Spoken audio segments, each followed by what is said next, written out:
Welcome back to headline show. మనం break ముందు ప్రముఖ వార్తాపత్రికల్లో వచ్చిన వార్తలను చూసాం. వీటిపై విశ్లేషణకి మనతో ఉన్నారు లక్ష్మీ పార్వతి గారు, జనరల్ సెక్రటరీ వైఎస్ఆర్సీపీ, అలాగే దేవిప్రసాద్ గారు టీఆర్ఎస్ నాయకులు, కోటేశ్వరరావు గారు బీజేపీ స్టేట్ సెక్రటరీ, గౌతమ్ గారు కాంగ్రెస్ జనరల్ సెక్రటరీ. నమస్తే madam, welcome to headline show. చాలా రోజుల తర్వాత ఈ రోజు ప్రధానంగా మీరు ఉండడం ఎంత నిండుగా ఉందో అందరూ చూస్తున్నారు మేడం. ఇవాళ మహానాయకుడు ఎన్టీఆర్ జయంతి. ఈ సందర్భంగా అంటే అనేక విషయాలు చర్చించాల్సిన అవసరం ఉంటుంది. ఆయన ఎప్పుడు ఆయన జయంతి కానీ వర్ధంతి కానీ విషయంలో ఆయన ఏ విధంగా వెన్నుపోటుకు గురయ్యారు, ఆయన మృతి చెందడం అనేది ఈరోజు జయంతి రోజు కూడా మాట్లాడుకోవాల్సిన పరిస్థితి అయితే ఖచ్చితంగా ఉంది. ముఖ్యంగా మహానాడు ఆయన స్థాపించిన తెలుగుదేశం పార్టీ, ముఖ్యంగా మహానాడు ఈరోజు జరుపుకుంటున్నారు ఇప్పుడున్న తెలుగుదేశం పార్టీ. ఆయన సిద్ధాంతాలు, ఆయన నైతిక విలువలకు ఈరోజు ఏ విధమైన స్థానం ఉంది అనేది మీరే చెప్పాలి, వినాలి ఈరోజు. ఎందుకంటే నిజంగా ఒక్కసారి ప్రజలు కూడా గమనించాల్సిన అవసరం ఉంది. నేను అదే నా పోరాటం 20 ఏళ్ల పోరాటం అతని మీద. నేను పోరాడుతుందల్లా అధికారం కోసం కాదు, అతనిలాగా కేవలం ఏం జరిగింది, ప్రజాస్వామ్య వ్యవస్థను ఎంత నిలువునా పాతేశారు. కేవలం 8 నెలలు కూడా పరిపాలించకుండా అఖండమైన మెజారిటీతో ప్రజాస్వామ్య పద్ధతిలో 257 సీట్లు గెలుచుకున్న ఎన్టీఆర్ గారు 55% ఓటింగ్తో మిత్రపక్షాలతో కలిసి అంతా అసలు కాంగ్రెస్కి 24 సీట్లే వచ్చాయి. తర్వాత అసోసియేట్ మెంబర్స్ ప్రతిపక్ష హోదా వచ్చింది. అట్లాంటి పార్టీ 8 నెలల కాలం తిరగకుండానే ఏదో తప్పు చేశారు. తర్వాత రాజ్యాంగేతర శక్తి వ్యవహరిస్తుంది లక్ష్మీ పార్వతి అని చెప్పి అంత మహానాయకులను కూల్చినటువంటి ఒక దురదృష్టకరమైన సంఘటన ఈ చరిత్రలో జరిగితే, ఆంధ్రప్రదేశ్లో జరిగితే, దాన్ని మసిబూసి మారేడికాయ చేసి ఆయన మీడియానంతా మేనేజ్ చేసుకుని ఆ రోజు వాళ్ళతో ఇష్టం వచ్చినటువంటి రాతలు రాయించి అది అధికార మార్పిడి, వెన్నుపోటు కాదని చెప్పి ఈ విధంగా ప్రజల్ని మభ్యపెట్టి చరిత్రనే తిరగరాసేటువంటి పరిస్థితిని తీసుకొస్తే దీని గురించి మాట్లాడేవాడు లేరా అనేటువంటి ఒక వేదనతోనే నేను ఇన్ని సంవత్సరాలు పోరాటం చేస్తా ఉన్నాను. ఆయన చేసిన తప్పేంటి? తన స్వయం కృషితో తెలుగుదేశం పార్టీ స్థాపించుకున్నారు. 60 సంవత్సరాలు సినిమాల్లో పనిచేశారు. 60 సంవత్సరాలు వచ్చే వరకు. ఆ తర్వాత సినిమా రంగం వద్దనుకున్నారు. 35 సంవత్సరాల సినీ జీవితాన్ని వదిలేసుకున్నారు. తర్వాత ఆ వయసులో కూడా ఆయన రాష్ట్రం అంతా పర్యటించారు. ఇందిరా ప్రభంజనాన్ని అడ్డుకున్నారు. అటువంటి పరిస్థితులు 9 నెలల కాలంలోనే ఎలక్షన్స్ ముందు జరిపినా కూడా ఆయన బ్రహ్మాండమైన 200 సీట్లతో తెలుగుదేశం పార్టీని గెలిపించారు. అందరూ కొత్త ముఖాలే. అప్పటి వరకు చంద్రబాబు నాయుడు కాంగ్రెస్లోనే ఉన్నారు తప్ప తెలుగుదేశం పార్టీలు రాలే. ఎక్కడ ఓడిపోతుంది నేను గెలవడనేటువంటి దాంతో ఎప్పుడైతే టీడీపీ గెలిచిందో వెంటనే కాంగ్రెస్ నుంచి టీడీపీలో దూకేశాడు మా అల్లుడు అనే హోదాతో. ఆ విధంగా అక్కడి నుంచి పార్టీని సొంతం చేసుకొని తను జనరల్ సెక్రటరీగా ఉండి మొత్తం క్యాడర్నంతా గుప్పెట్లో పెట్టుకొని చివరికి 94 ఎలక్షన్స్ నాటికి నన్ను వివాహం చేసుకున్నారు ఎన్టీఆర్ గారు. మొదటి నుంచి ఆయన వ్యతిరేకించారు. అయినా ఒక దశలో మరి ఆయన కర్నూలు బై ఎలక్షన్ని ఓడించడానికి ప్రయత్నం చేస్తే చంద్రబాబు ఎన్టీఆర్ గారు పార్టీ నుంచి బయటికి వెళ్ళిపోమన్నారు. మళ్ళీ ఆ పరిస్థితుల్లో వచ్చి నా దగ్గరికి వచ్చి ఎన్టీఆర్ లేని టైం చూసి బతిమలాడుకొని నన్ను, లేకపోతే మీకు చెడ్డ పేరు వస్తుంది, అల్లుని బయటికి పంపారని అని చెప్పి ఎంత నైవంచి. నాకేం తెలుసు, కొత్తగా వచ్చాను, నాకు రాజకీయ ఓనమాలు కూడా తెలియనటువంటి ఒక అమాయకురాలిని నేను. అట్లాంటి నన్ను బ్రతిమలాడుకొని మళ్ళీ నేను ఎన్టీఆర్ని బ్రతిమలాడు. ఆ రోజు ఎన్టీఆర్ గారు ఒకటే మాట అన్నారు, నువ్వు మీ అల్లుడి తరపున నువ్వు బ్రతిమలాడుతా ఉన్నావు, అది పాము పాలు పోస్తే ఏమవుతుంది, అది మర్చిపోయి ఏదో రోజు కాటేస్తుంది లక్ష్మి, నువ్వు మర్చిపోవద్దని చెప్పి ఆయన చెప్పిన మాట నాకు ఎప్పటికీ గుర్తుండిపోయింది. అది నిజంగానే జరిగింది. ఆ పాము కాటు నాకు పడ్డ ఇబ్బంది లేదు, నాకేమి నష్టం లేదు. కానీ ఒక సేవ చేయటానికి వచ్చి పార్టీ, ఆయన ఆరోగ్యాన్ని, ఆయన పార్టీని, ఇద్దరమే తిరిగాం రాష్ట్రం అంతా 94 ఎన్నికల్లో. ఒక్కళ్ళు కూడా రాలేదు. ఓడిపోతుంది కాంగ్రెస్ మళ్ళీ బ్రహ్మాండం గెలుస్తుందని సర్వేలు కూడా, ఈనాడుతో సహా సర్వే తెలుగుదేశం బయటపడ్డ 1-2 సీట్లతో బయటపడుతుందన్నారు. కానీ దానికి విరుద్ధంగా ఇంత అపూర్వమైన మెజారిటీ 257 సీట్లు మమ్మల్ని ప్రజలు ఎంత ఆశీర్వదించారో, మా వివాహాన్ని, తిరిగి ఎన్టీఆర్ గారి ఆధిపత్యాన్ని ఎంత ప్రజలు కోరుకున్నారనేది స్పష్టంగా ఎన్నికలు చెప్తా ఉంటే వీళ్ళెవరండి అంత విరుద్ధంగా ఏదో బూచి చూపించి ఎమ్మెల్యేలను ప్రలోభపెట్టి ఈరోజు వైఎస్ఆర్ పార్టీ ఎమ్మెల్యేలను ఎట్లా కొనేస్తా ఉన్నారు. ఆ రోజు అదే జరిగింది. వైస్రాయ్ భాగవతం అందరికీ తెలిసినటువంటి అంశమే. ఇంత నీచమైన రాజకీయము ఇతను చేస్తా వస్తా ఉంటే అప్పటి వరకు విలువలతో ఉంది కాంగ్రెస్ పార్టీ కానీ, టీడీపీ ఎన్టీఆర్ టీడీపీ కానీ ఒక విలువలతో కూడిన ఒక రాజకీయమే ఉంది. కానీ అక్కడి నుంచి ఎంత భ్రష్టు పెట్టిపోయింది, వ్యవస్థలన్నీ ఇతని చేతుల్లో నిర్వీర్యమైపోయి, ముఖ్యంగా మీడియా రంగం కానీ, అలా అదేవిధంగా చట్ట వ్యవస్థ కానీ తర్వాత సామాజిక వ్యవస్థ కానీ కుటుంబ వ్యవస్థ కానీ ఇన్ని వ్యవస్థలు నిర్వీర్యాన్ని చేసి మరి ఆ విధంగా అతను అధికారమే పరమావధిగా ఉన్నటువంటి ఆ వ్యక్తి చేతిలో చివరి క్షణాల్లో ఎన్టీఆర్ గారు పడ్డ ఆయన దించిన తీరు అమానుషమైనటువంటిది. దేవిప్రసాద్ గారు, సో చూస్తున్నాం ఆంధ్రప్రదేశ్కి సంబంధించిందైనా మహానాయకుడు ఉమ్మడి రాష్ట్రంలో ఏ విధమైన సంచలనం సృష్టించారో మనకు తెలిసిందే. సో ఆయన ప్రస్థానం పార్టీ పెట్టడం, అలాగే ఆయన ఏ విధంగా మరణం చెందడం, ఈరోజు ఆయన జయంతి సందర్భంగా మహానాడు జరుపుకుంటున్న సందర్భంగా తెలుగుదేశం పార్టీ రెండింటిని పోల్చి చూస్తే కనుక ఏమనిపిస్తుంది? 94వ జయంతి జరుపుకుంటున్నాం. ఒక మహానేత, ఎందుకంటే ఎన్టీ రామారావు గారు రాజకీయాల్లో సంబంధించి ఆ రోజు ఉన్నటువంటి తెలుగు రాష్ట్రాల్లో, అప్పుడు ఉన్నటువంటి ఉమ్మడి రాష్ట్రంలో ఆనాటికి పాలకులు అవలంబిస్తున్నటువంటి అనేక విధానాలకు వ్యతిరేకంగా ఒక సంచలనం సృష్టించారు. అంటే తెలుగు వాళ్ళ ఆత్మగౌరవం కాపాడాలని, రాజకీయాల్లో ఒక మానవ విలువలు కానీ అభివృద్ధి కోరుకునేటువంటి అంశాలు ఉండాలి తప్ప కేవలం రాజకీయాల్లో ధనార్జన అయిపోయినటువంటి దాంతో ఆ రోజు పెద్ద సంచలనం సృష్టించి మొత్తంగా తెలుగు సమాజంలో ఒక బలమైనటువంటి ముద్ర. ఎందుకంటే మన రాష్ట్రానికి సంబంధించినటువంటి నిర్ణయాలు మనం తీసుకునే విధంగా ఒక స్వయం పాలన మనకు ఉండాలి అనేటువంటి నినాదంతో ఆ రోజు పెద్ద ఎత్తున కేంద్రంపై కూడా అనేక విసులు, గవర్నర్ల వ్యవస్థ మీద కావచ్చు, అనేక రకాలైనటువంటి ప్రయత్నాలు చేసి ఒక వినూతనమైనటువంటి రాజకీయాలు తీసుకురావడానికి ఆయన చేసినటువంటి ప్రయత్నం నిజంగా గొప్పది. అప్పటికీ రాజకీయాల్లో చాలామంది బలహీన వర్గాలకు కానీ మిగతా వర్గాలు కానీ రాజకీయాలంటేనే దూరంగా ఉండేటువంటి అనేక సెక్షన్స్ని రాజకీయ అధికారంలో ఇమడింపు చేసినటువంటి వ్యక్తిగా చాలామంది కూడా చెప్పుకునేటువంటి సందర్భం. కాబట్టి ఆ తర్వాత జరిగినటువంటి అనేక పరిణామాలు, ఆయన నిర్ణయాలు తీసుకునేటప్పుడు అనేక అడ్డంకులు వచ్చినప్పటికీ కూడా అడ్డంకులు తొలగించడానికి చేస్తున్నటువంటి ప్రయత్నాల్ని నిలువరించేటువంటి ప్రయత్నం ఆ కుట్ర మొదటి నుంచి కూడా కొనసాగుతున్నది అనేటువంటి సందర్భాన్ని కూడా చూసాం. అటువంటి కుట్రలకి జరిగినప్పుడల్లా కూడా ప్రజానీకం ఆయన అండగా నిలిచి, అంటే ఈ కుట్రల్ని మేము ఛేదిస్తాం, ఇటువంటి రాజకీయాలను ఎదిరిస్తామని చెప్పి ప్రజానీకం అంతా కూడా ఒక అత్యున్నతమైనటువంటి మెజార్టీ ఇచ్చి సీట్లో కూర్చుని తర్వాత వెన్నుపోటు ఓడడం, పార్టీని హస్తగతం చేసుకోవడం, ఇంతకుముందు లక్ష్మీ పార్వతి గారు చెప్పినట్టు మొత్తంగా ఒక రాజకీయాల్లో ఒక పెద్ద ప్రభావాన్ని చూపించి తెలుగు ప్రజలకందరికీ కూడా, ఎందుకంటే తను 6 దశాబ్దాలుగా సినిమా రంగంలో ఉండడం వల్ల ప్రతి సినిమా ఆయన వేసేటువంటి పాత్రలన్నీ కూడా చాలా అసలు కృష్ణుణ్ణి ఇంకొక పాత్రల్ని అసలు ఎవరు కూడా, అంటే దేవుణ్ణి నమ్మేవాళ్ళు నమ్మని వాళ్ళు రకరకాలుగా ఉండేటువంటి వ్యవస్థలో అసలు కృష్ణుడు అంటే ఎన్టీ రామారావు ముఖమే కృష్ణుడు అనుకునేటువంటి ఒక స్థితి సమాజంలో నెలకొన్నటువంటి సందర్భాలు చాలా కాలంగా చూసి 6 దశాబ్దాల్లో సినిమాలో కూడా ఆయన పాత్రలన్నీ కూడా, అంటే కేవలం ఆ వేసినటువంటి పాత్రలలో ఎప్పుడూ ప్రజల పక్షం నిలిచేటువంటి, రైతుగా భూస్వామ్యం మీద కొట్లాడేటువంటి పద్ధతి కానీ, ఒక కార్మికుడిగా యాజమాన్యానికి వ్యతిరేకంగా పోరాడేటువంటి పద్ధతి కానీ, ఒక విద్యార్థిగా తను ఎదుర్కొనేటువంటి పద్ధతి కానీ, అనేక ఆ ప్రభావం అంతా కూడా సమాజం మీద ఒక విస్తరింపజేసింది. దానిలో భాగంగానే ఆయన అధికారంలోకి రావడానికి మామూలుగా రాజకీయ నేతల్లో ఇక ఇంతకు ముందున్న నాయకుల్ని మనం ఇన్స్పిరేషన్ తీసుకుంటూ ఉంటాం, కానీ ఎన్టీఆర్ గారి విషయంలో ఆయన చేసిన పాత్రలే ఆయన మీద ప్రభావం చూపిస్తాయంటూ డెఫినెట్ గా. ఎందుకంటే ఆయన సమాజంలో ఉండేటువంటి ప్రతి సమస్యను తెర మీదకి తీసుకొచ్చి, ఇది ఎన్టీ రామారావు దాన్ని ఎదుర్కొనేటువంటి నాయకుడిగా చెప్పినటువంటి ఘటనలు కూడా చాలా సందర్భాల్లో చూసాం. కాబట్టి ఆ రాజకీయాల్లో ఉండేటువంటి ఆయన వ్యవహరించిన తీరు, ఆయన దరి తీసినటువంటి పరిస్థితి, ఆయన ఎంచుకున్నటువంటి విధానాల మీద చర్చ ఉంది. కానీ మొత్తంగా తెలుగు సమాజం మీద ఆయన విస్తరించినటువంటి ప్రభావం ఏదైతే ఉందో అది బలంగా మొత్తం తెలుగు ప్రజల్లో నెలకొన్నటువంటి మాట వాస్తవం. అదొక్కటే కాదు, మొత్తంగా భారతదేశంలో కూడా ఆంధ్రప్రదేశ్ రాజకీయాల్ని ఒకవైపు ఆంధ్రప్రదేశ్ వైపు చూడే విధంగా మొత్తం ప్రపంచాన్ని ఇటువైపు చూపించినటువంటి ఘనత కూడా ఎన్టీఆర్ గారిది. గౌతమ్ గారు, సో కాంగ్రెస్ నాయకులుగా అప్పుడు 94 ఎలక్షన్ చూసుకుంటే ఇంతకుముందు మేడం చెప్పినట్టు 257 సీట్లు అఖండ మెజారిటీ. ఈరోజు చూసుకుంటే మహానాడు చేస్తోంది టీడీపీ, ఇప్పుడు కూడా కాంగ్రెస్ లేదు ఆంధ్రప్రదేశ్లో. రెండు పరిస్థితుల్ని పోల్చి చూస్తే కనుక అప్పుడు ఎన్టీఆర్ స్థాపించిన తెలుగుదేశం పార్టీ మహానాడు ఏ విధంగా జరిగేది, ఈరోజు జరుగుతున్న తీరుతెన్నులు అది ఎందుకు ఉపయోగిస్తున్నారు అనే దాని మీద మీ విశ్లేషణ. ఒకటి, ఎన్టీఆర్ గారు తెలుగు నుంచి తెలుగు ప్రజలకి గర్వకారణమైన ఒక గొప్ప మహానటుడు. సో నటులు రాజకీయాల్లోకి వచ్చి రాజకీయాల్లో కూడా విజయవంతమైనటువంటి పరిస్థితి ఎన్టీఆర్ గారితో ఆంధ్రప్రదేశ్లో మొదలైంది. అంటే ఒక ముఖ్యమంత్రి స్థానం డైరెక్ట్గా పొందటం అనేది పరిస్థితి. అంతకుముందు తమిళనాడులో కూడా ఆ మోడల్ ఉంది. సో తమిళనాడుకి ఆంధ్రప్రదేశ్కి ఈ విషయంలో ఒక పోలిక కూడా ఉంది, అండ్ నటులు ప్రధానంగా ఒక రాష్ట్రాన్ని పరిపాలించే అంశంలో. సో మన రాష్ట్రానికి సంబంధించి ఎన్టీఆర్ గారి పాలనలో ముఖ్యంగా ఆయన కాంగ్రెస్ వ్యతిరేకంగా వచ్చినప్పటికీ కూడా వెల్ఫేర్ని పబ్లిక్ అందించడంలో, బలహీన వర్గాలకి నాయకత్వం ఇవ్వడంలో, తను వ్యక్తిగతంగా నిజాయితీ పాలన అందించడం వరకు ఆయన పాలన మనం ఖచ్చితంగా ఒక చరిత్రలో ఆంధ్రప్రదేశ్ రాజకీయ చరిత్రలో ఖచ్చితంగా దాన్ని ఆ స్థానం ఆయనకు ఉంది.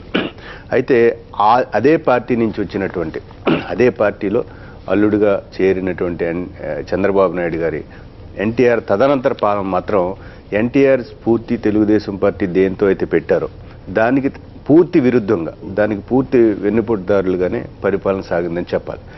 లక్ష్మీపార్వతి గారు చెప్పినట్టు చంద్రబాబు నాయుడు గారితో చాలా రాంగ్ ట్రెండ్స్ తెలుగు ప్రజలకి అలవాటు అయ్యాయి, అంటే అలవాటు చేశారు. అట్లా ఒకటి, మీడియా తన ఒక రూలింగ్ క్లాస్ వైపు పక్కాగా మారిపోవటం అనే ఒక రాంగ్ ట్రెండ్, అది అంతకుముందు ఎంత ఉందో తెలియదు కానీ ఇది శాతంలో మాత్రం చంద్రబాబు నాయుడు గారు దాన్ని విపరీతంగా 10 రెట్లు 20 రెట్లు పెంచేశారు దాన్ని. సో అందుకని పబ్లిక్ని ఒపీనియన్ని మార్చడానికి మీడియాని సాధనంగా చేసుకుని తన తప్పుని ఒప్పుగా కప్పిపుచ్చుకోవడానికి, వెన్నుపోటుని అధికార మార్పిడిగా చలామణి చేయటానికి బహుశా తెలుగు మీడియా చరిత్రలో అంతగా దిగజారిపోయినటువంటి పరిస్థితిని అంతకుముందు మనం ఎప్పుడు చూడం. రెండవది కరప్షన్. ఎమ్మెల్యేలని ఇప్పుడు కొనటం, ఇప్పుడు ఒక పార్టీలో తీసుకుని కండువాలేయటం అనేది ఇప్పుడు అనుకుంటున్నాం. ఆ రోజు వైస్రాయ్ సంఘటన మనందరికీ గుర్తుంటే 30 మంది 20 మంది ఉన్న ఎమ్మెల్యేలతో 100 మంది వచ్చారు, ఇక్కడ 150 మంది అయిపోయారు, ఇక్కడే ఉన్నారు, మొత్తం అంతా అయిపోయింది అక్కడ అని చెప్పినటువంటి ప్రచారం కూడా మనం చూసాం. అంటే ఆ రోజు నుంచే ఒక పెద్ద అధికార మార్పిడి కోసం ఎమ్మెల్యేలను కొనుగోలు చేసినటువంటి, ఎక్కడెక్కడికో తీసుకెళ్లి ఎమ్మెల్యేలను పెట్టి వాళ్ళకి అవసరాలన్నీ తీర్చి మళ్ళీ తీసుకొచ్చి, సో ఈ మొత్తం ట్రెండ్ అంతా కూడా రాష్ట్ర రాజకీయాల్లో ఒక దిగజారిన విలువల్ని తిరిగి ఇంత పెద్ద ఎత్తున చేసి ఒక పార్టీని కబ్జా చేసి, వనరులను కబ్జా చేసి, మీడియాని తన చుట్టూ తిప్పుకుని ఎమ్మెల్యేలు కొనుగోలు చేసిన చరిత్ర చంద్రబాబు నాయుడు గారు. ట్రెండ్ సెట్టర్ అంటారు. Yes, trend setter. Koteswararao garu, so ఏ విధంగా చూడాల్సిన అవసరం ఉంది? మీరేం చెప్తారు? మిత్రపక్షంగా ఉన్నారు, సో మహానాడు నిన్న చూస్తూ ఉన్నాం, సో ఏ విధంగా జరుగుతుంది? ఇతర పార్టీని విమర్శించడానికి ఇటు తెలంగాణను కానివ్వండి, అటు వైఎస్ఆర్సీపీ పార్టీని, టీఆర్ఎస్ అటు వైఎస్ఆర్సీపీ పార్టీని కానివ్వండి, దాన్ని విమర్శించడానికి ఒక వేదికగా చేసుకున్నట్టు అనిపించలేదండి? మీరు ఒక నిమిషం ఆయన మాట్లాడే ముందు ఈ విషయాలు లక్ష్మీపార్వతి గారు మాట్లాడినా, మనం మాట్లాడినా ఈ విషయాలన్నీ కూడా ఎన్టీఆర్ గారి నోటి నుంచే మాట్లాడటం అనేది మనం ఈ రోజు అంతా గుర్తు చేసుకోవాల్సి ఉంది. అంటే అది విస్తృతంగా ఈ రోజు ఉన్న మీడియా అంత ప్రభావితంగా ఆ రోజు లేదు కాబట్టి అది ఆ విధంగా ఉంది. చెప్పండి సార్. ముందుగా మనం కొద్దిసేపు ఎన్టీఆర్ గురించి మనం మాట్లాడుకున్నట్టయితే, ఆయన ఏ లక్ష్యం కోసం అయితే తెలుగుదేశం పార్టీని ఏర్పాటు చేశారో ఆ లక్ష్యం ఈరోజు పూర్తిగా నీరు గారిపోయింది. ఉభయ రాష్ట్రాల్లో ఆ రోజు సమైక్యంగా ఉన్నప్పుడు ఒక కొత్త రాజకీయ పక్షాన్ని చూశారు ప్రజలు. అనేక ఇబ్బందులు పడి ఉండొచ్చు, పరిపాలన సౌలభ్యం లేకుండా పోయిండొచ్చు, అధికారుల యొక్క ఆదరణ లేకుండా ఉండొచ్చు, ప్రజల్లో నిరాశ నిస్పృహలు ఉన్నాయి. ఆ సందర్భంలో 83లో రామారావు గారు తెలుగుదేశం పార్టీ పెట్టడంతో అందరిలోనూ, అన్ని పార్టీల్లోనూ కూడా ఒక కదలిక వచ్చింది. రామారావు గారు ఎప్పుడైతే కింద స్థాయిలోకి వెళ్ళడంతో, గ్రామీణ ప్రాంతాలకు వెళ్ళడంతో తెలుగుదేశం పార్టీని ఆదరించారు. ఈరోజు ఆ రోజు ఆదరణ పొందినటువంటి తెలుగుదేశం పార్టీ ఏ లక్ష్యం కోసం అయితే తెలుగుదేశం పార్టీని ప్రారంభించారో అది పూర్తిగా ఈరోజు విరుద్ధంగా మారిపోయింది. అంటే ఆ రోజు రామారావు గారు వచ్చిన తర్వాత పరిపాలన వికేంద్రీకరణ చేశారు. పరిపాలన కేంద్రీకరణ జరిగి ప్రజలకి పాలన అందుబాటులో లేకుండా పోయింది. ఒక మండల వ్యవస్థను తీసుకుని వచ్చారు. ఈ మండల వ్యవస్థ ద్వారా ఈరోజు ఆ రోజు నుంచి ఈ రోజు వరకు పేద ప్రజలకి సులభంగా మండల కార్యాలయాలకు వెళ్ళడం, మండల స్థాయిలో ఒక 10 కిలోమీటర్లు 15 కిలోమీటర్ల దూరంలోనే ప్రభుత్వ కార్యాలయాలు ఉండడంతో వాళ్ళ వ్యయ ప్రయాసాలు తగ్గాయి. కాబట్టి ఆ రోజు వికేంద్రీకరణ ప్రారంభమైంది, ఒక మంచి పరిపాలన మొదలైంది. వారికి అనుభవం రాజకీయాల్లో ఉన్నా లేకపోయినప్పటికీ కూడా మొదటిసారి ముఖ్యమంత్రి అయినప్పటికీ అనేక సందర్భాల్లో మంచి కార్యక్రమాలు తీసుకొని వచ్చారు. అదేవిధంగా తెలుగుకి ప్రాధాన్యత ఇచ్చారు. ఆ తెలుగు ప్రాధాన్యత ఇచ్చి పరిపాలన కింద స్థాయికి తీసుకొని వెళ్ళడం, అదేవిధంగా వెనుకబడిన వర్గాలకి ఒక వర్గాన్ని తనకు దగ్గర చేసుకున్నారు. ఆ వర్గం ఈరోజు తెలుగుదేశం పార్టీకి దూరం అయిపోయే పరిస్థితి ఉంది. ఒకటి, మండల వ్యవస్థ ద్వారా అభివృద్ధి జరుగుతున్నప్పటికీ కూడా ఈ పాలనలో అభివృద్ధి జరగటం లేదు. 2, తెలుగు వెలుగు లేకుండా పోయింది.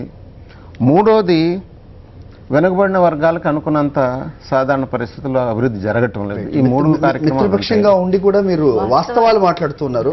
చిన్న బ్రేక్ తర్వాత మహానాడు విషయానికి వెళ్దాం, ఏం జరుగుతుంది అనేది.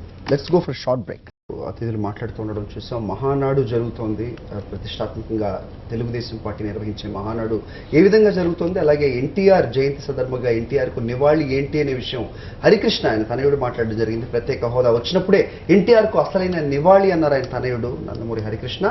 ఇస్తా ఉన్న వాళ్ళు తెస్తా ఉన్న వాళ్ళు ఏం చేస్తున్నారో చెప్పాలని కూడా ప్రశ్నించారు ఆయన. ఎన్టీఆర్ జయంతి సందర్భంగా ఎన్టీఆర్ ఘాట్లో నివాళులు అర్పించిన ఆయన మహానాడు కంటే ఎన్టీఆర్కు నివాళి అర్పించే కార్యక్రమమే తనకు గొప్పది అన్నారు. అదొకసారి చూద్దాం. తిప్పు లేదన్న సమయంలో ఆయన తొడ చరిచి తెలుగుదేశం పార్టీ స్థాపించారు. తెలుగువారి ఆత్మ గౌరవానికై తగ్గట్లుగా కృషి చేశారు. అలాగే పేదవాడి గుండెల్లో గుడిగట్టుకుపోయిన మహానుభావుడైన ఆయన గుండెల్లో పేదవాడికి గుడి కట్టిస్తే రాష్ట్ర ప్రజలు కానీ పేదవాళ్ళు కానివ్వండి ఆయనకి గుడి కట్టిన మహానుభావులు నా రాష్ట్ర ప్రజలు, నా అక్క చెల్లెళ్ళు, నా అన్నదమ్ములు. అలాగే మళ్ళీ అదే ఒక తరుణం వాళ్ళ ఆసన్నమైంది. రాష్ట్ర ప్రజలు, నా అన్నదమ్ములు, నా అక్క చెల్లెళ్ళు, నా తమ్ముళ్ళు, ముందు ముఖ్యంగా నందమూరి వంశ వీరాభిమానులు కానివ్వండి, తెలుగుదేశం పార్టీ కార్యకర్తలు కానివ్వండి, ఎవరైనా కానీ ప్రతి ఒక్కవాడు తెలుగువాడు అన్నవాడు ప్రతి వాడు ఇవాళ ప్రత్యేక హోదా గురించి మనం పోరాడాల్సిన సమయం తరుణం ఆసన్నమైంది. అలా పోరాడిన రోజునే అన్నగారికి మనం ఘనంగా నివాళి అర్పించిన రోజు అవుతుందని మరి వాళ్ళ మీ అందరికీ నేను తెలియజేస్తున్నాను. ముందు తెలుగు ప్రత్యేక హోదా, మన రాష్ట్రానికి ప్రత్యేక హోదా కావాలి. ఆనాడు ఇస్తామని మోసం చేశారు, మరి తెస్తామన్న వాళ్ళు ఏం చేస్తున్నారో తెలియట్లేదు. ప్రతి ఒక్కళ్ళు సమిష్టిగా కృషి చేసి మనం తీసుకురావాలి. ఆనాడే మనం అన్నగారికి, నందమూరి తారక రామారావు గారికి వారసులం, తెలుగు రాష్ట్రానికి బిడ్డలం అవుతామని కూడా మరొకసారి తెలియజేసుకున్నాం. జై ఎన్టీఆర్ జై. ఏంటమ్మా అమ్మా, ఇప్పుడు ఇది మంచి కార్యక్రమం. నాకు ఇంతకన్నా గొప్ప కార్యక్రమాలు నాకేం లేవు. ఆయన ఆశయ సాధనే నాకు గొప్ప కార్యక్రమం.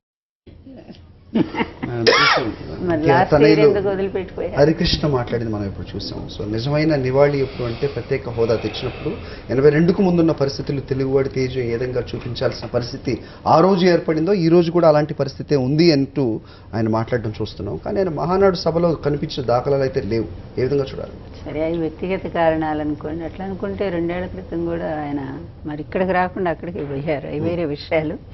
నేను దాన్ని పర్సనల్గా మాట్లాడాను, కానీ తను మాట్లాడిన సబ్జెక్ట్ మంచిది. ఎందుకంటే రాష్ట్రానికి ప్రత్యేక హోదా పోరాడాలి అందరూ పోరాడాలి. వాళ్ళ బావుకి చెప్తే అది బాగుంటుందని నా అభిప్రాయం.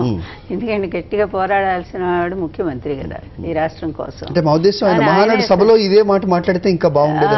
అది ఈయన అక్కడికి వెళ్ళి ఇది మాట్లాడుంటే ఇంకా మెసేజ్ బాగా పోయి ఉండేదేమో. ఘాటు దగ్గర మాట్లాడారు. అందువల్ల దానికంటే ముందు పోరాడాల్సింది చంద్రబాబు నాయుడు గారు పోరాడాలి.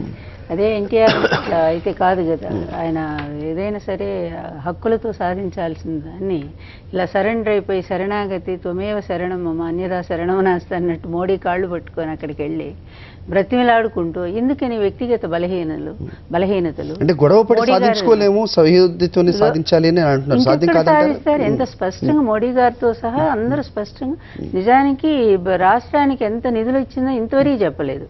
లాస్ట్ 2013 ప్లానింగ్ ప్రకారంగా, ఆర్థిక ప్లానింగ్ ప్రకారంగా 65,000 కోట్ల రూపాయలు రాష్ట్రానికి వచ్చినాయి. అదేవిధంగా ప్రత్యేకంగా రాష్ట్రం ఏర్పడిన తర్వాత దానికోసం 6,750 కోట్లు ఎంతో బీజేపీ రిలీజ్ చేసింది రాజధాని నిర్మాణానికి. కానీ రాజధాని నిర్మాణానికి 2,500 కోట్లు వచ్చిన 50 కోట్లు వచ్చాయి. కానీ అది చాలు నిజానికి నిర్మాణం ప్రారంభిస్తే ఈ పాటికి అసలు సగం పూర్తి అయిపోయి ఉండేది. అలా కాకుండా నేను మహానగరాలన్నీ తీసుకొచ్చి ఇక్కడ ప్రతిష్ఠించి ఏ రోజు ఏ మహానగర నమూనాను తీసుకోవాలో ఆలోచనలో పడిపోయి 2 ఏళ్ల కాలాన్ని వృధా చేసి ముందు సింగపూర్ కడతా అన్నాడు, తర్వాత చైనాకి వెళ్ళి చైనా లాంటిది కడతా అన్నాడు, జపాన్ లాగా కడతా. అదేం అర్థం కాకుండా చివరికి జపాన్ నమూనా ఒకటి తీసుకొచ్చి అసెంబ్లీ కోసం భవనానికి, సెక్రటేరియట్ భవనానికి, తీరా చూస్తే చండీగఢ్లో మన వాళ్ళు ఇచ్చిన నమూనానే అది, మన ఇండియన్స్. అందువల్ల ఇంత దారుణంగా విదేశాలు ఇతనికి ఉండే విదేశీ పిచ్చి, దానికోసం డబ్బులన్నీ కూడా దుర్వినియోగం చేస్తూ స్పెషల్ ఫ్లైట్ వేసుకొని ఇష్టం వచ్చినట్టు దేశాలన్నీ తిరుగుతూ సమయం అంతా వృధా చేసి ప్రజల సొమ్మును దుర్వినియోగం చేసి కేంద్రం ఇచ్చిన నిధులను డైవర్ట్ చేసేసుకొని ఈ విధంగా ఇట్లాంటి ముఖ్యమంత్రి మాత్రం ఎప్పుడు చరిత్రలో రాలేదు. అందరూ రాష్ట్రాలు విడిపోయినటువంటి వాళ్ళంతా చక్కగా వాళ్ళు కట్టుకుంటానే ఉన్నారు. కేంద్ర నిజానికి చెప్పాలంటే నాకు తెలిసి కూడా విడిపోయినటువంటి ఉత్తరాఖండ్ కానీ ఆ రాష్ట్రాలకి వాళ్ళు ఇచ్చింది 3 ఏళ్ల కాలంలో 500 కోట్లు మాత్రమే, 600 కోట్లు మాత్రమే. కానీ ఈ రాష్ట్రానికి వాళ్ళు 6,750 కోట్లు పంపించారు. మరి అట్లాంటిది సద్వినియోగం చేయాల్సినటువంటి అవసరం ఉంది. ప్రత్యేక హోదా అంశం మీద అది మేనిఫెస్టోలో పెట్టారు బీజేపీ పార్టీ. ఎవరు గట్టి ఈ ముగ్గురు కలిసి పవన్ కళ్యాణ్ ఈయన ముగ్గురు మోడీ గారు ప్రామిస్ చేశారు. దాన్ని ఎంత గట్టిగా అయినా అడగాలండి. అదేమి పెద్ద సంజీవన అంటాడు ఇక్కడికి వచ్చి బయటకు వచ్చి 5 ఏళ్ళు అంటూ కాంగ్రెస్ చెప్తే 5 ఏళ్ళు కాదు 10 ఏళ్ళు అంటూ వెంకయ్యనాయుడు ఆయన రాజ్యసభ మన పార్లమెంట్లోనే మాట్లాడడం మనం చూసాం. 10 ఏళ్ళు ఏం సరిపోతుంది, 15 ఏళ్ళు కావాలంటూ తిరుపతి సాక్షిగా, ఇదే తిరుపతి సాక్షిగా చంద్రబాబు మాట్లాడడం చూసాం. ఈరోజు ఏంటి అంటే అది ఏమన్నా సంజీవిని అనే వార్త వస్తుంది. ఈరోజు ఎన్టీఆర్కి కానివ్వండి, తెలుగు ప్రజలకు కానీ నిజమైన ఏదన్నా ఉంది కావాలి అంటే కనుక అది ప్రత్యేక హోదా అని చెప్పాల్సిన అవసరం ఖచ్చితంగా ఉంటుంది. మరి ఇస్తా ఉన్న వాళ్ళు ఏం చేస్తున్నారు అంటే మీరేం చెప్తారు? దీనికన్నా ముందుగా కొద్దిగా ఈ రాష్ట్రంలో ప్రత్యేక హోదా అనే విషయం మీద కొద్దిసేపు పక్కన పెట్టినట్టయితే లేదు, అదే ముఖ్యమైన అవసరం అండి. అది పక్కన పెట్టాల్సిన అవసరం, ఈరోజు అది మాట్లాడాల్సిన అవసరం. ముందు దాని గురించి ఏం చెప్పాలో ముందు చెప్పాలి. డైరెక్ట్గా సరే, నేను అటువైపు నుంచే వస్తాను. చెప్పండి సార్. ఇవాళ హరికృష్ణ గారు వారంటే మాకు చాలా గౌరవం. ఎన్టీఆర్ కుమారుడు, మంచి వ్యక్తి. ఇవాళ వారి ఎన్టీఆర్ గారికి నివాళులు అర్పిస్తూ ప్రత్యేక హోదా గురించి చాలా గట్టిగా మాట్లాడారు. ప్రత్యేక హోదా వస్తేనే ఎన్టీఆర్కి ఘనమైన నివాళులు అని చెప్పనేసి అన్నారు. ఎన్టీఆర్ గారి మీద అందరికీ అభిమానం ఉంది. అయినప్పటికీ కూడా హరికృష్ణ గారు మాట్లాడడం అనేది బాధ కలిగిస్తుంది. ఎందుకంటే ముందు మీకు ప్రత్యేక హోదా ఉందా లేదా అనే విషయం మీద మీరు తేల్చుకోవాలి. తెలుగుదేశం పార్టీలో మీరు ఉన్నారో లేదో తెలియదు. మీరు అక్కడ ఆయన ఒక పార్టీ నేతగా మాట్లాడినట్టు మనం ఈరోజు చూడట్లేదండి. ఆయన ఎన్టీఆర్ తనయుడుగా, ఎన్టీఆర్ కు ఘన నివాళి తనయుడుగా ఉన్నప్పుడు, ఎన్టీ రామారావు గారు ఉన్నప్పుడు ప్రత్యేక హోదా లేదు, విభజన లేదు. అంటే ఇప్పుడు తెలుగు ప్రజల అవసరం, సంక్షోభం గురించి ఆయన ప్రజల అవసరం ఇవాళ ఉంది. తెలుగు ప్రజల అవసరానికి మించి మనం కేంద్రం ఆర్థిక సహాయం చేస్తుంది. ఈరోజు ఇవాళ చంద్రబాబు నాయుడు గారు కావచ్చు, తెలుగుదేశం పార్టీ కావచ్చు, భారతీయ జనతా పార్టీ ఈ రాష్ట్రంలో ఎదగకుండా, ఆంధ్రప్రదేశ్లో ఎదగకుండా ఎట్టి పరిస్థితుల్లో కూడా ఒక వ్యూహాత్మకంగా ప్లాన్ చేస్తున్నారు. సార్, ఇది ఒక గమనిస్తే కనుక సార్, బీజేపీ నాయకులు రాష్ట్రంలో మాట్లాడుతున్న తీరుతెన్నులు చూస్తే ప్రజలు ఒక ఇంత గందరగోళానికి గురవుతున్నారు. మీరు ఓకే విమర్శిస్తూ ఉన్నారు, వాళ్ళు చేస్తున్నవి కరెక్ట్ కాదంటున్నారు, మేము ఇస్తున్నాం అంటున్నారు, వాళ్ళు ఎక్కడా ప్రకటించట్లేదని చెప్తున్నారు. అయినా కూడా మేము మిత్రధర్మం వేయడం అని చెప్తున్నారు. ఏ విధంగా చూడాల్సిన పరిస్థితి? ప్రత్యేక హోదా కానివ్వండి, రైల్వే జోన్ విషయం కానీ ఏది కూడా ఆంధ్రప్రదేశ్కి సంబంధించి ఏది జరగట్లేదు. మీరేమో విమర్శిస్తారు కానీ అక్కడి నుంచి బయటికి రారు. వాళ్ళు అదే చేస్తున్నారు, మంత్రివర్గంలో కొనసాగుతారు. ఏ విధంగా చూడాలండి? ప్రత్యేక హోదా విషయం మనం స్పష్టంగా చెప్తున్నాం. ఎవరండి? ప్రత్యేక హోదా విషయంలో ముందు ప్రత్యేక ప్యాకేజీ తీసుకోండి, నిధులు ఇస్తున్నాం. ఇవాళ ప్రత్యేక హోదాకి మించిన నిధులు మనం ఇవాళ ఇస్తున్నాం కేంద్రం నుంచి. ఇవాళ 7,000 కోట్ల రూపాయలు ఆంధ్రప్రదేశ్కి వచ్చింది. అదేవిధంగా రాజధాని అభివృద్ధి కోసం 2,500 కోట్ల రూపాయలు వెంటనే ఇచ్చాం. ప్రత్యేక ప్రతిపత్తిని దృష్టిలో పెట్టుకొని, ఆంధ్రప్రదేశ్కి వస్తున్న ఇబ్బందులను దృష్టిలో పెట్టుకొని 2 రాష్ట్రాలు ఏర్పడిన తర్వాత 7 మండలాలని తెలంగాణ నుంచి తీసుకొచ్చి ఆంధ్రప్రదేశ్లో కలిపాం. ఎందుకోసం? ఈ రాష్ట్రం అభివృద్ధి జరగాలనేసి. అదేవిధంగా అనేక ప్రాజెక్టులు ఈ రాష్ట్రంలో ప్రత్యేక విభజన చట్టంలో లేకపోయినప్పటికీ కూడా కేంద్ర ప్రభుత్వం ఇస్తుంది నిధులు. వాటి విషయం ప్రస్తావించటం లేదు. ఈ రోజు కూడా మీరు చూడండి, 2 సంవత్సరాల నుంచి చంద్రబాబు గారు నోటి వెంట కేంద్రం ఇస్తున్న నిధులు ఎంత అనేది ఎక్కడ చెప్పడం లేదు. ఎన్ని పథకాలకు ఇస్తున్నారు నిధులు అనే విషయం చెప్పడం లేదు. ఏ పథకానికి ఎంత ఇస్తున్నారు అనేది విషయం చెప్పడం లేదు. గౌతమ్ గారు, అంటే ఆంధ్రప్రదేశ్కి సంబంధించి ఇప్పుడు తెలుగుదేశం మహానాడులో సందర్భంగా ఒక పరోక్షంగా హరికృష్ణ గారు చేసిన కామెంట్, తెస్తానన్న వాళ్ళు ఇస్తానన్న వాళ్ళు ఏం చేస్తున్నారు అనేది ఇద్దరిని ఆయన టీడీపీ బీజేపీలకి ఒక సూటి ప్రశ్న ఎన్టీఆర్ సమాధి సాక్షిగా వేశాడు. మనం అలా అనుకోవాలి. ఎన్టీఆర్ గారు అంటే ప్రజల్లో ఒక సెంటిమెంట్ ఉంది, ఒక మహానటుడు, ఒక గౌరవం ఉంది అన్ని వర్గాల ప్రజలకి. కనుక విభజిత ఆంధ్రప్రదేశ్ ఇప్పుడు కొన్ని ఇబ్బందుల్లో ఉంది. కనుక ఎన్టీఆర్ గారి సమాధి సందర్భంగా, ఆయన జయంతి సందర్భంగా హరికృష్ణ గారు ఆ విషయాన్నే మాట్లాడారు. మీరు గమనిస్తే ఇంకా చాలా విషయాలు ఉన్నప్పటికీ కూడా ఆ విషయమే మాట్లాడారు. కనుక దానికి ఒక ప్రాధాన్యత రోజు రోజుకి పెరుగుతుంది. బీజేపీ వారు అర్థం చేసుకోవాల్సిన, లేకపోతే టీడీపీ వాళ్ళు అర్థం చేసుకోవాల్సిన ఏంటంటే, అంతకంటే ఎక్కువ ఇచ్చామని మీరు ఎంత చెప్పినప్పటికీ ముందు ఉన్నది అడిగితే ఇస్తే మీరు తర్వాత మీరు ఎక్కువ ఇస్తే సంతోషిస్తారు.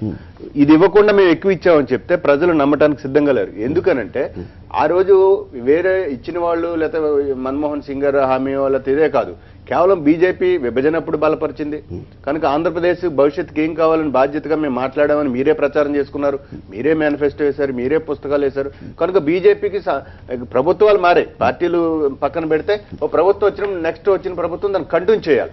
పైగా 10 ఏళ్ళు అన్నారు, మీరు 15 ఏళ్ళు అన్నారు. చంద్రబాబు నాయుడు గారు నిన్న మహానాడులో మళ్ళీ ఒక తీర్మానాన్ని పెట్టారు. అంతకుముందు 2 సార్లు అసెంబ్లీలో తీర్మానం పెట్టారు. అసెంబ్లీలో ఇదే బీజేపీ సభ్యులు బలపరిచారు. కనుక బలపరిచినటువంటి భారతీయ జనతా పార్టీ అసెంబ్లీలో బయటకు వచ్చి మేము ఇవ్వలేము, అంతకంటే ఎక్కువ ఇచ్చాము, ఇంకోటి ఇస్తాము, అది ఇస్తాము, ఇది ఇస్తామని చెప్తే దానికి పెద్ద ప్రజల్లో విలువ ఉంటుందని నేను అనుకోను. రాజకీయాలు పక్కన పెడితే విమర్శలు, ఏదైనా ఒక ప్రామిస్ చేసినప్పుడు దాన్ని ఇంప్లిమెంట్ చేస్తే ప్రజలు గౌరవిస్తారు, కానీ దాన్ని మార్చి అటు ఇటు అబద్ధాలు చెప్తే గౌరవించరు. అలాగే చంద్రబాబు నాయుడు గారు 15 ఏళ్ళు అడిగిన వాడు అది సంజీవిని కాదు, దానికంటే 11 రాష్ట్రాలు అమలైతే అది ఇంకా నష్టపోతున్నాయని మహానాడు వేదికలో 75 నిమిషాలు ఎంతసేపు మాట్లాడారు. ఆయన మాట్లాడితే ఎక్కడా ప్రత్యేక తరగతి హోదా మనం సాధించి తీరాలి, ఇది మన బాధ్యత, ఇది నాది, నేను తీసుకుంటున్నాను దీన్ని రాష్ట్ర ప్రజల తరఫున ఆయన ఏం చెప్పలా. కనుక ఆయన బీజేపీకి, మోడీ గారికి లేదా కేంద్రానికి భయపడే పరిస్థితికి నెట్టబడ్డారు. అది ఎందుకు? తెలంగాణ ప్రభుత్వంలో దొరికిపోయినటువంటి ఓటుకు నోటు కేసులో ఇప్పటికీ ఆయన గొంతుకు పట్టే ఉంది కనుక ఆయన గొంతు ఇదే అయిపోయింది. మీరు ఇంకా చెప్తున్నారు, 1-2 విషయాలు అన్న కూడా చెప్తాడు. తెలంగాణకు నేను తీర్మానాలు చేశారు మహానాడు వేదిక మీద. ఏమని తీర్మానం చేశారు తెలుసా? చాలా ఆశ్చర్యకరంగా, రైతు రుణాలు తెలంగాణ ప్రభుత్వం సంపూర్ణంగా మాఫీ చేయలేదని, ఒకవేళ మాఫీ చేసినా ఆ వడ్డీలకు సరిపోలేదని, కరువు ఎదుర్కోలేకపోయారని. కనీసం కేసీఆర్ గారు ప్రధానమంత్రి గారి దగ్గరికి వెళ్లి కరువుకు సంబంధించిన ఒక రిపోర్ట్ ఇచ్చి డబ్బులు అడిగి వచ్చారు. ఈయన అప్పుడు విదేశాల్లో తిరుగుతారు, ఇక్కడ ఎండల్లో కరువుల్లో జనం అంతా నానా అల్లాడిపోతా ఉంటాయి. అలాంటి విషయాల్ని అంటే నేను అదే చెప్తున్నా, తన వరకు ఇచ్చేటప్పటికే మేము ప్రచారం చేశాడు. అదే రైతుల విషయంలో రైతు రుణాలు సంపూర్ణంగా మాఫీ చేశాను, డ్వాక్రా రుణాలు మాఫీ చేసేశాను, నిన్నే చెప్పారు. అదే అంశం తెలంగాణకు వచ్చేసరికి ఇచ్చేస్తున్నాడు. విభజన విషయం కూడా మీరు గమనిస్తే, అంటే సారీ ఎక్కువ 2 నిమిషాలు ఎక్కువైనా కూడా విభజనకి ఆయన ఏమో అనుకూలంగా లేకేస్తాడు, అడ్డుగోలుగా విభజించింది అంటాడు. పోనీ ఏమన్నా చెప్పేవాడిని ఒక వాక్యం ఈ ఆంధ్రప్రదేశ్కి ఏం కావాలంటే అతను ఏమి చెప్పలేదు, మళ్ళీ ఎవరో ఇంప్లిమెంట్ చేయలేదంటారు. That is the Devaprasad garu చాలా అంశాలు అంటే తెలంగాణకు సంబంధించి సార్ ప్రశ్నించింది కాకుండా కరువు మండలాలు 443 ఉంటే కేవలం 200 చిల్లర పైచీలకే వీళ్ళు. మహానాడు ఎట్లయిపోయిందంటే, మహానాడు జరుగుతున్నది ఆంధ్రప్రదేశ్లో. ఆంధ్రప్రదేశ్ ఒక విపత్కరమైనటువంటి పరిస్థితి ఉందని చెప్పుకునేటువంటి ఒక పార్టీ ఆంధ్రప్రదేశ్లకు సంబంధించినటువంటి సమస్యల మీద సమగ్రంగా మాట్లాడకుండా ఆ సమస్యల్ని దాటవేసి అక్కడ ఉండేటువంటి ప్రజల్ని డైవర్ట్ చేయడానికి మళ్ళీ తెలంగాణకు వైపు చూసినట్టుగా మొత్తంగా మహానాడులో కనబడుతుంది. ఇలా చాలా ఇర్రెలెవెన్స్. ఎందుకంటే ఇలా మహానాడు జరుగుతూ ఉంది, 2 సంవత్సరాలు అయిపోయింది. తెలుగుదేశం అనే పార్టీ 2 రాష్ట్రాల్లో ఉంది కాబట్టి తెలంగాణ నాయకులు కూడా అక్కడ ఉండడం. అంటే ఈ రాష్ట్రం మీద మాట్లాడడంలో మాకేం అభ్యంతరం లేదు. మాట్లాడితే దానికి అవసరమైనటువంటి మా దగ్గర జవాబు ఉంటే చెప్తాం, లేకుంటే తప్పు చేస్తే తప్పు చెప్తాం, అది వేరే అంశం. కానీ ఇది జరుగుతున్నటువంటి రిలవెన్స్లో ఇలా ఆంధ్ర ప్రజానీకానికి ఒక ఇంతకుముందు హరికృష్ణ గారు మాట్లాడినట్టు ఎన్నికల్లో మీరు చేసినటువంటి వాగ్దానం, మోడీ మీరు బాబుత్రయం అందరూ కలిసి మేము ఈ రాష్ట్రాన్ని నందనవనంగా చేయాలంటే, జీవన ప్రమాణాలు పెరగాలంటే, ఆంధ్ర అభివృద్ధి జరగాలంటే, విభజింపబడ్డా కూడా విభజన మర్చిపోయే విధంగా ఆంధ్ర ప్రజలు బతకాలంటే ఈ కేవలం ఒక సంజీవిని మార్గం, ప్రత్యేక హోదా అనేటువంటి పద్ధతిలో వాళ్ళు ఆ రోజు విపరీతమైనటువంటి ప్రచారం చేశారు. పార్లమెంట్లో ఒక సుదీర్ఘ అనుభవం ఉన్నటువంటి వ్యక్తి వెంకయ్య నాయుడు చేసినటువంటి డిమాండ్గా ఇవాళ చెప్పుకుంటున్నటువంటి సందర్భంలో అదే పార్టీ రోజు ఏం చెప్తా ఉన్నది? 11 రాష్ట్రాల్లో ఇప్పటికే ప్రత్యేక హోదా ఉంటే ప్రత్యేక హోదా వల్ల నలిగిపోయిన రాష్ట్రాలే ఉన్నాయి తప్ప బాగుపడ్డ రాష్ట్రాలు లేవనేటువంటి ఒక కొత్త సూత్రీకరణ ఇవాళ చేస్తా ఉంది. అంటే 11 రాష్ట్రాలు ఎట్లయితే ఈ పరిపాలనలో మగ్గిపోయాయో, అణిగిపోయాయో, వివక్షకు గురయ్యాయో వెంకయ్యనాయుడు గారికి తెలియదా? ఇంత సుదీర్ఘ అనుభవం ఉన్నటువంటి వ్యక్తి. మరి అణిగిపోయిన వివక్షకు గురైనటువంటి రాష్ట్రాలతో పాటు ఆంధ్రను వివక్షకు గురి కావడానికే ఈ డిమాండ్ పెట్టాడా అనేటువంటిది కూడా ఇలా ఆలోచించాల్సినటువంటి అంశం. కాబట్టి ఇలా మీరు అంతకంటే ఎక్కువ డబ్బు ఇస్తున్నారా, ఏమి ఇస్తున్నారా?